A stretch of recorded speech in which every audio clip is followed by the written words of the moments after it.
This is Calabo or oregano plant in English. It has antioxidant properties, anti-cancer properties, antibacterial properties. It may reduce viral infections, and also it cures some other skin diseases.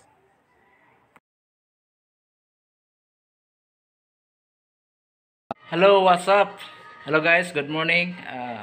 May ipapakita ako sa inyo ngayon tungkol sa halaman na tinatawag natin na kalabo or oregano in English. Ang oregano ay nagpapagaling ng mga sakit katulad ng skin disease, toothache, varicose veins, yung mga ubo. Pwede yan igamot. At ang pinaka mabisa rin nito sa uh, pangpataboy ng mga insekto sa ating halaman.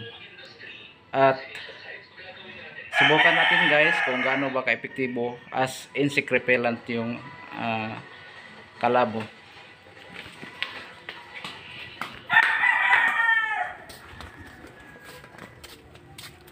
Hello guys, ito ang kalabo.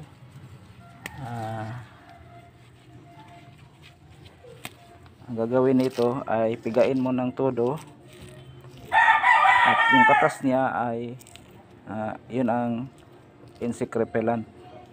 Pwede mo i-blend to pag marami, i-blend mo, lagyan ng kuting tubig, salain at mag-spray. Ganun guys, yan ay guayabano plant, maraming insekto. Ayan guys, tingnan natin. Yan. Kita-kita mo maraming insekto. Ayan guys. Banda rito hindi sila makatawid dahil may katas ng kalabo. Yan sa taas maraming insects. At dito makikita mo ang gaano ka-epektibo ang kalabo as insect repellent. Ayan, banda dyan hindi sila makatawid.